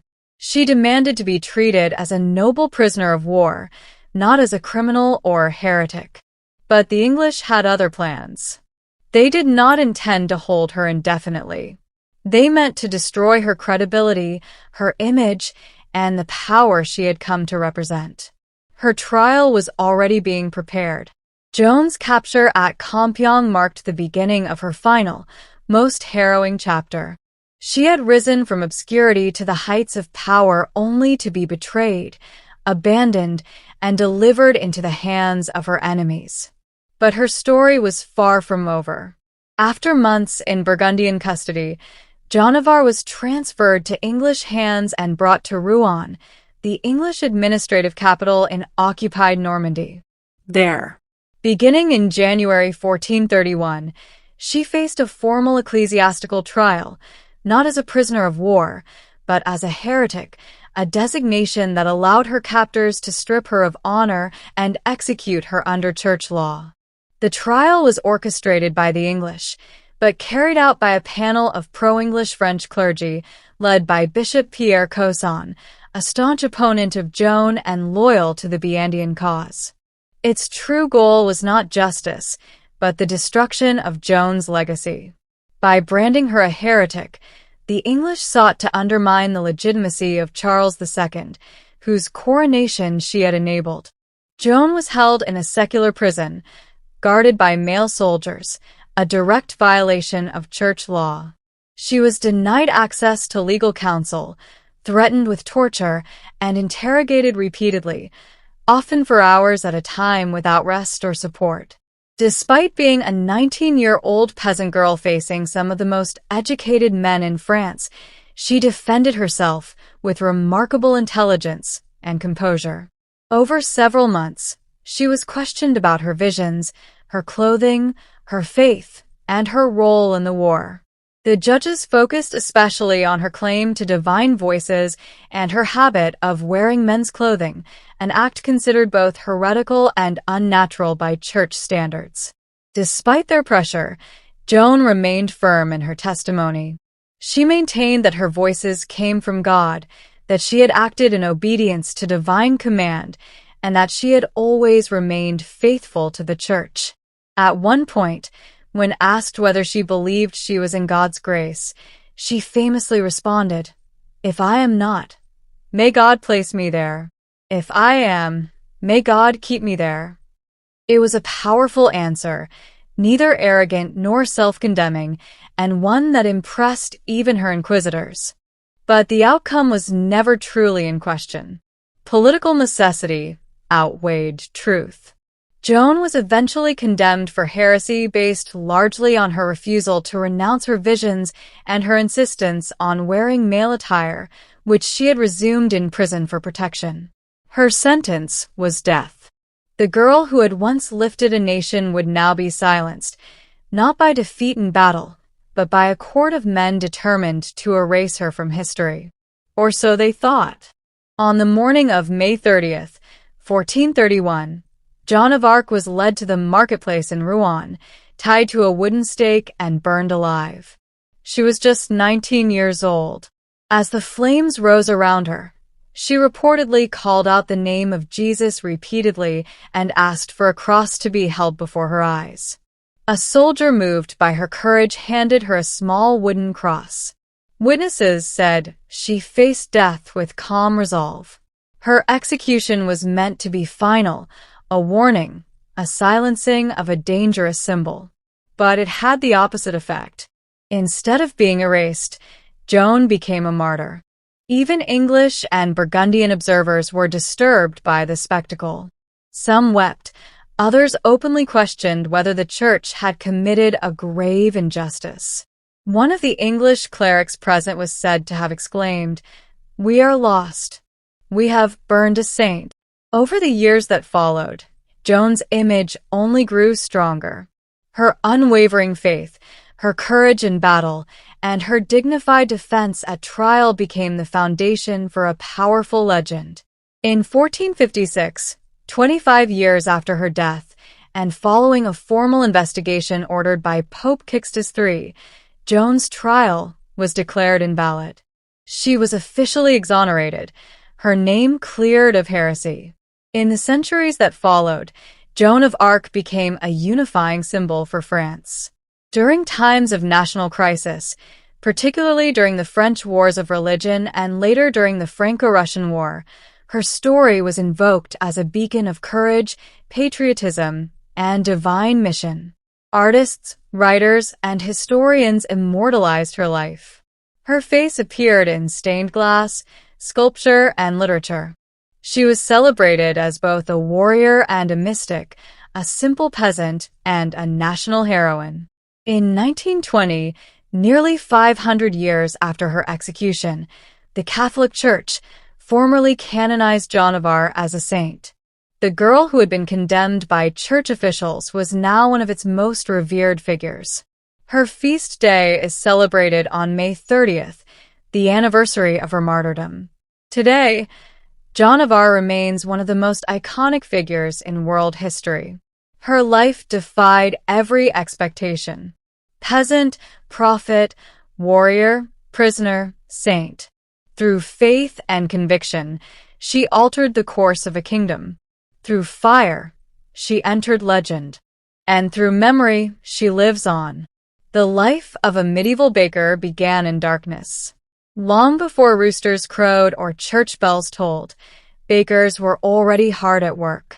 Their day often started around midnight when most of the town was fast asleep.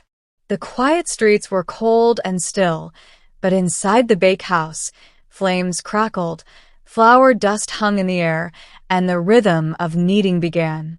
Medieval bread wasn't made on a whim. It required precise timing and a practiced hand. Bakers relied on sourdough starters, carefully nurtured fermenting dough that gave rise and flavor to the loaves. There were no commercial yeasts. Everything was done by feel, smell, and experience. The flour was often coarse, ground at a local mill, and carried its unique character based on region, season, and grain quality. Some bakers even mixed in bran, barley, or beans to stretch their flour supplies. Water was drawn from wells or public fountains. Everything had to be measured and mixed by hand, often in the dim light of oil lamps or candles. The mixing trough was usually wooden, and the dough had to be kneaded until it reached the right texture, a task that required strength and repetition.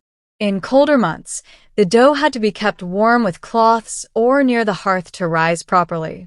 The oven, usually a large domed brick structure, had to be heated long before baking. Bakers would burn bundles of wood inside until the walls radiated enough heat to bake several batches of bread. Ashes were raked out carefully, and the oven floor was cleaned with a damp cloth or a wooden peel before the loaves were slid in. By the time the town stirred, merchants setting up stalls, church doors opening for morning mass, the baker's first loaves were already out of the oven. The smell of warm bread filled the air. It was the scent of sustenance, of daily survival. For many in the medieval world, bread was the cornerstone of every meal. But for the baker, it was just the beginning. Deliveries had to be made, customers served, and records kept. And once the ovens cooled and the counters cleared, there was little time to rest because tomorrow's dough would need mixing before the moon set again. In medieval towns, the baker's work never truly ended. To master the daily grind of medieval baking, a baker needed more than just flour and fire. They relied on a trusted set of tools, each shaped by generations of craftsmanship. The bakehouse itself was often a simple stone or timber-framed structure, but inside it was a specialized world. Every item had a purpose, and efficiency could mean the difference between profit and punishment. The heart of any bakery was the oven. Typically made of clay or brick, these were dome-shaped and massive, designed to retain heat for hours. Heating the oven wasn't quick. Bundles of wood, often oak or beech, were burned inside until the walls radiated the ideal temperature. Then the ashes were raked out and the bread loaded using a peel, a long-handled wooden paddle that allowed bakers to slide loaves deep into the hot chamber without burning themselves. The kneading trough was another essential item, usually carved from a single block of wood or built from heavy planks. These troughs were wide and low, allowing bakers to lean into their work. The dough was mixed and worked by hand, and larger bakeries sometimes had several troughs going at once to keep up with demand. Measuring tools were primitive but vital. Most bakers used wooden scoops or hand-carved measures for flour and salt, though consistency varied. Scales were rare, and accuracy was often enforced by local guilds or town officials. Cheating customers by underweighting loaves could lead to heavy fines or worse. Flour was stored in cloth sacks or wooden barrels, while water was hauled in buckets from wells or streams. Some bakeries also had savings for removing husks or debris, especially in more prosperous towns where finer bread was expected by wealthier clients. Coarser flours, however, were common for the lower classes. Perhaps the most valuable tool was the baker's hands, calloused, experienced, and trained by years of repetition. They knew when the dough was ready, when the oven was hot enough, and when a loaf was just beginning to sing its final crusty notes. Everything had to be cleaned and prepared before the next day. The tools, humble though they seemed, were part of a larger rhythm, a cycle of labor, skill, and heat that transformed raw grain into life-sustaining bread. In the hands of a medieval baker, each tool helped feed a town.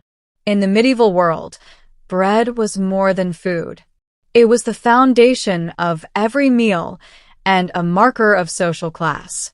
Nearly everyone ate it daily, but not all bread was created equal. What you ate said a great deal about who you were. The wealthiest citizens, nobles, clergy, and prosperous merchants demanded the finest bread, known as manchet or white bread made from finely sifted wheat flour. This bread was soft, pale, and expensive. Producing it required extra labor, grinding, sifting out bran, and using only the most refined parts of the grain. This labor-intensive process raised its cost, placing it far out of reach for commoners. For townsfolk and tradesmen, rye or wheat and bread were the standard. Still made from wheat, it was less refined, slightly darker, and more nutritious. It struck a balance between cost and quality, and bakers sold it in greater quantities than the manchet. In some towns, regulations dictated that this bread must be sold at a fixed weight and price, preventing bakers from exploiting the hungry. But for the poor, the laborers, peasants, and beggars, there was maslin or black bread, often made from a mix of rye, barley, oats, and whatever else was available. This bread was dense, coarse, and sometimes bitter. In hard times, bakers might even stretch it with beans, peas, or chestnut flour. It was filling, yes, but also a reminder of one's place in society. In monasteries, bread varied depending on the order. Some monks ate simple loaves in keeping with their vows of poverty, while wealthier institutions produced high-quality white bread for guests and ranking clergy. Bread was also used as a social tool. During feasts, wealthy lords would use trenches, thick slices of stale bread, as plates. After the meal, these were either eaten by servants or given to the poor. Charity was often dispensed in the form of bread, handed out at monastery gates or from noble kitchens. A skilled baker had to understand these divisions. They didn't just bake one type of loaf. They produced multiple varieties daily to meet the needs of the entire town. Bread wasn't just nourishment. It was economy, hierarchy, and identity baked into every crust. In a world where most people lived on little, bread defined who had more and who survived on less. Being a baker in medieval Europe was not just a matter of skill. It was also a matter of law. Bread was considered so essential to life that its production was heavily regulated by local authorities and trade guilds. For a baker, failing to follow the rules didn't just mean bad business. It could mean public humiliation, loss of livelihood, or even imprisonment. In most towns and cities, guilds controlled the profession. These were associations of craftsmen who regulated quality, training, pricing, and supply. Bakers' guilds established strict standards for the weight, size, and ingredients of bread. These standards weren't optional. They were enforced through regular inspections and harsh penalties. New bakers often had to apprentice for several years before they were allowed to operate their ovens. Guild membership was both a privilege and a protection. It gave bakers the right to sell in the town market and guaranteed some degree of economic stability, but it also bound them to a system of accountability. If a baker was caught selling underweight loaves or substituting poor ingredients, guild officials could fine them, suspend them, or revoke their right to bake altogether. Beyond the guilds, municipal authorities also monitored bread quality. In England, for instance, the size of bread and ale, a law dating back to the 13th century, dictated exactly how much bread a customer should receive for a set price, which adjusted with grain costs. Officials known as bread weighers or ale tasters conducted surprise inspections and reported violators. Punishment for breaking bread laws could be dramatic. Some bakers were pilloried, locked into public stocks where they were mocked or pelted with stale bread and rotten food. Others were forced to parade through town with substandard loaves strung around their necks. In extreme cases, a repeat offender could be banned from the trade or exiled from the town altogether. These rules weren't just about fairness. They were about survival. Bread riots were a real threat in times of famine or inflation. Town leaders knew that if people suspected they were being cheated out of their daily bread, unrest could follow. For the medieval baker, then precision wasn't just a point of pride. It was a legal obligation. Every loaf had to meet the mark. Because in the eyes of both the guild and the town, baking was not just a trade. It was a public service. Running a medieval bakehouse wasn't just demanding. It was dangerous. Fire was both a necessity and a constant threat. Ovens had to reach incredibly high temperatures to bake dense loaves, and maintaining that heat meant burning large quantities of wood, often in enclosed spaces made of timber, thatch, or stone blackened by years of smoke. Most bakehouses were constructed with a large domed oven built from clay or brick, positioned against an outer wall to allow for airflow and loading. To heat it, bakers lit a roaring fire inside the oven itself. This wasn't a casual campfire. This was an intense blaze meant to superheat thick walls that could radiate warmth for hours. Once the fire had burned long enough, bakers would rake out the embers, clean the hearth with a damp rag or sand-soaked brush, and begin baking. But even a moment's carelessness could lead to catastrophe. Embers could escape. Thatched roofs could ignite, and in densely packed towns and cities, a bakehouse fire could spread with terrifying speed. For this reason, many towns required that bakehouses be located on the outskirts or built with specific fire-resistant materials if the baker could afford them. Bakers also faced health risks. Prolonged exposure to heat and smoke took a toll on the lungs and skin. The heavy lifting of flour sacks and kneading of massive batches of dough wore down the body over time. Burns were common on arms, hands, and faces earned while loading and unloading hot loaves with long wooden peels. Some cities had communal bakehouses, especially in poorer neighborhoods. Families would prepare dough at home and bring it to a central oven managed by a professional baker. While this system saved fuel and reduced fire hazards in private homes, it introduced its risks. Loaves could be burned, stolen, or tampered with. Bakers were held responsible for the integrity of each household's bread, and any negligence could lead to formal complaints. Because bread was such a vital staple, a disrupted bakehouse, whether due to fire, illness, or accident, could ripple across the whole town. It wasn't just the baker who suffered.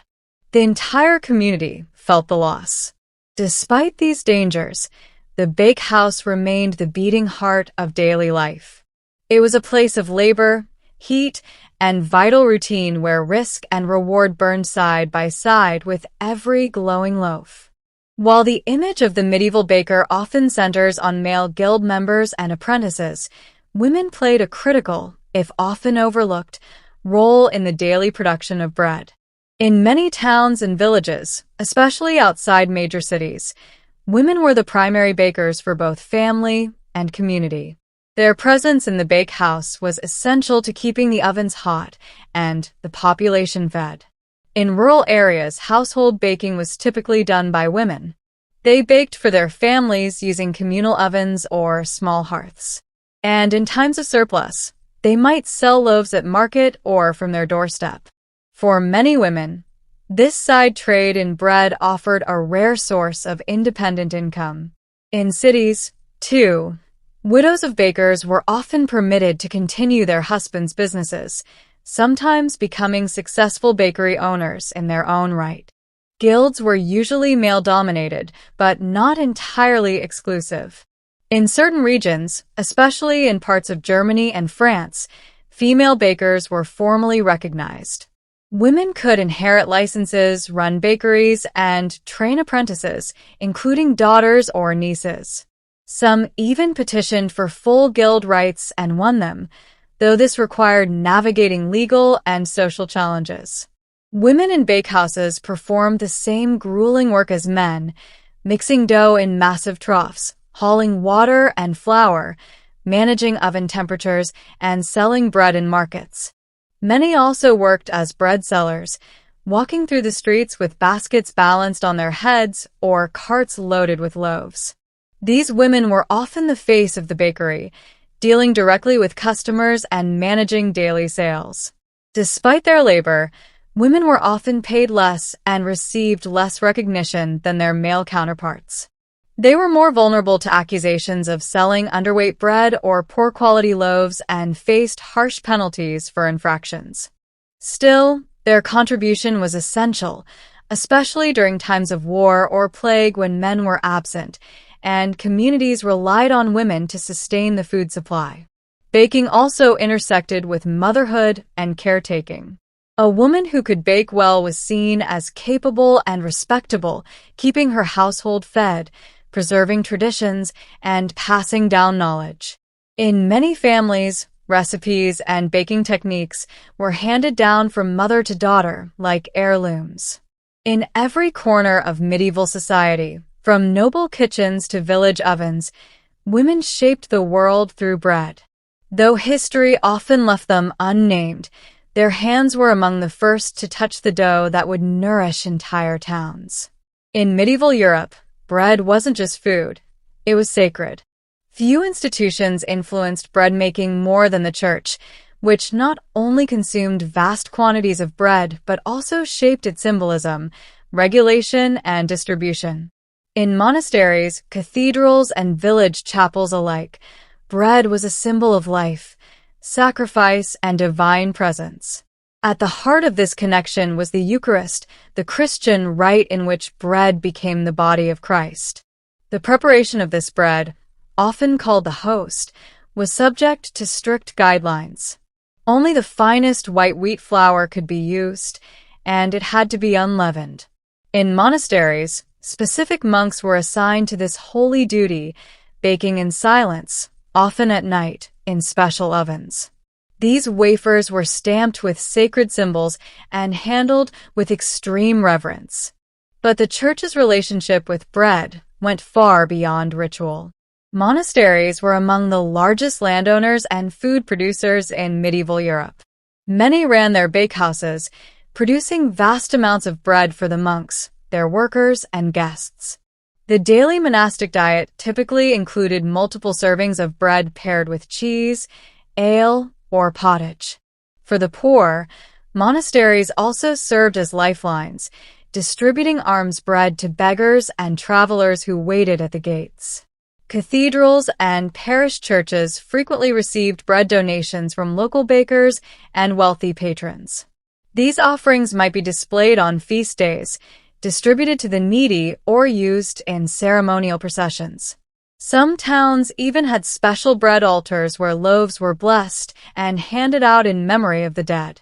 The Church also played a regulatory role. In some towns, ecclesiastical courts handled disputes between bakers and customers, especially in areas where the local clergy governed commercial life. They helped enforce fair prices and weights, often motivated by the belief that cheating customers of bread was not just dishonest but sinful. On religious feast days, special breads were baked, rich spiced loaves shaped into crosses, doves, or other sacred forms. These celebratory breads marked the rhythm of the liturgical year and were often shared in the community to strengthen bonds of faith and fellowship. In the medieval imagination, bread was not only sustenance, it was spiritual nourishment. For the baker, supplying bread to the church meant more than earning money. It meant participating in the sacred economy of life, where dough became divine and the oven echoed with ritual as much as routine. In the medieval world, bread was deeply entwined with power. For rulers, mayors, guild masters, and kings, controlling the price, supply, and quality of bread was as important as maintaining order. Because bread was the staple food for most of the population, it often made up 70% or more of a person's diet. Its availability was directly linked to political stability. The most visible way this played out was through price controls. Cities and kingdoms established official rates for bread through laws like the size of bread and ale in England, which tied the price of a loaf to the current cost of grain. If grain prices rose due to poor harvests, drought, or war, bakers were expected to adjust the size of their loaves, not the price. This meant that during times of scarcity, bakers had to produce smaller loaves for the same price, often cutting into their profits. But if a baker was caught shortchanging customers or selling loaves below the legal weight, the punishment could be harsh. Authorities saw cheating as not just theft, but a betrayal of the public trust. In some towns, bakers were pilloried, forced to stand in public stocks while holding underweight loaves. Others were fined, shamed, or even banned from baking. Bakers were also required to keep detailed records of grain purchases, flour usage, and the number of loaves baked. Inspectors could show up unannounced to weigh loaves and examine ovens. In particularly tense times, such as during war or famine, bakers were sometimes placed under military guard to ensure fair distribution. Bread riots were among the most feared expressions of unrest. When bread became scarce or unaffordable, mobs could form quickly. In such cases, bakers might be accused of hoarding flour or favoring the wealthy. Entire shops could be looted and records destroyed. To maintain peace, city officials would sometimes seize grain stocks or subsidize bread to prevent starvation and protest. Because of its centrality to life, bread became a tool of both charity and control. Rulers handed out bread during public celebrations or religious festivals to win favor with the people. In castles, lords ensured their retainers and servants had ample supplies, reinforcing loyalty. And in towns, a steady stream of affordable bread was seen as the mark of good governance. In medieval politics, bread wasn't just food, it was power. And the baker stood at the intersection of hunger and authority. Though rarely named in chronicles or praised in songs, the medieval baker left behind a legacy that shaped the very foundation of everyday life. In a world of castles and cathedrals, kings and knights, it was the humble baker who fed the people. And while their work was done in darkness, before the town ever woke, its impact touched every household. The baker's influence extended beyond the ovens and into the cultural fabric of medieval society. From birth to death, bread accompanied every stage of life. It was present at baptisms, shared during weddings, offered in mourning, and honored at church altars. Every loaf baked carried with it centuries of tradition, belief, and survival. The skills of the baker were passed down through generations, often within families or apprenticeships. Techniques were taught by hand and by repetition. How to feel when the dough is ready. How to read the oven's heat without a thermometer. How to stretch flour in lean times without sacrificing quality. These traditions were deeply rooted in place and community. A baker in one region might favor rye and oats, while another relied on barley or imported wheat. Every town had its flavor. Over time, as cities grew and trade expanded, the role of the baker evolved. By the late Middle Ages, commercial bakeries became more common, and baking began to shift from a small household craft to a full-fledged industry. Innovations like windmills and watermills improved flour production, and better road systems helped grain move from farms to markets more efficiently. Despite this progress, the essential rhythm of baking remained unchanged. Rise, knead, shape, fire, feed. It was a cycle as old as civilization, and the medieval baker stood as its quiet custodian. Even today, echoes of their work survive. In languages around the world, the word for companion derives from Latin companes with bread, a reminder that sharing bread meant sharing life. The guilds that once regulated bakers paved the way for modern food safety standards and the communal ovens of medieval villages laid the foundation for today's neighborhood bakeries. In the end, the medieval baker's legacy is not just in the loaves they made, but in the sustained life of a community. Through flour, fire, and faith, they fed more than bodies. They nourished entire societies. Thanks for being with us.